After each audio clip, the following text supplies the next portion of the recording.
संविधान पर गांधी की विचारधारा की झलक देखने को मिलती है। संविधान के कौन से बिंदु हैं जिन पर गांधीवादी सोच का प्रभाव दिखता है? क्या अब भी संविधान का गांधीवादी चिंतन प्रासंगिक है?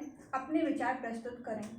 आंसर: गांधी जी राम राज्य के माध्यम से जिस लोक कल्याणकारी राज्य का जो अमूर्त खाका खींच रहे थे, भारतीय संविधान में राज्य के नीति निर्देशक तत्वों के अंतर्गत उसे मूर्त रूप प्रदान किया गया है।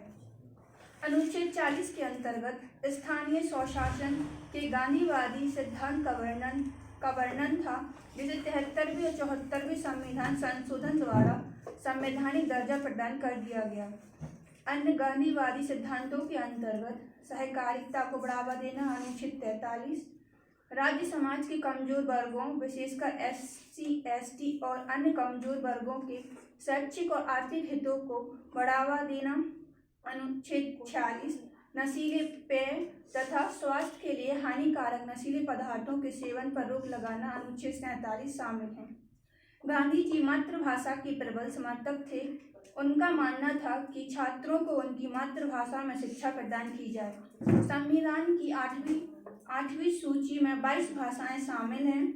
अनुच्छेद 350 का के तहत छात्रों को उनकी मातृभाषा में शिक्षा प्रदान करने को संवैधानिक अधिकार के रूप में मान्यता प्रदान की गई है।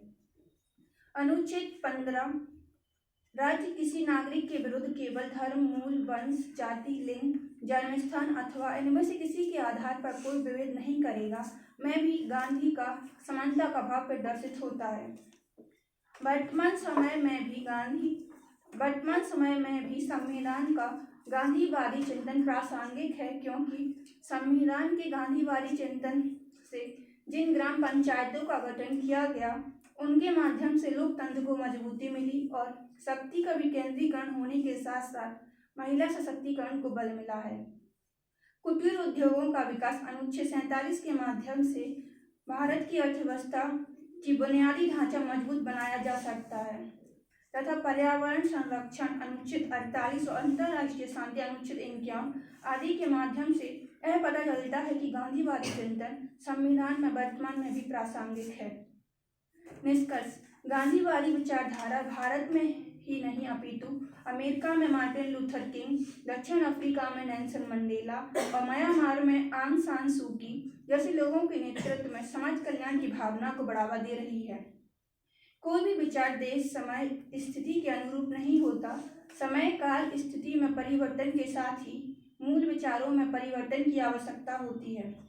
इसलिए कहा जा सकता है, गांधी ना तो पूर्ण रूप से प्रासंगिक हैं और ना ही पूर्ण रूप से अप्रासंगिक।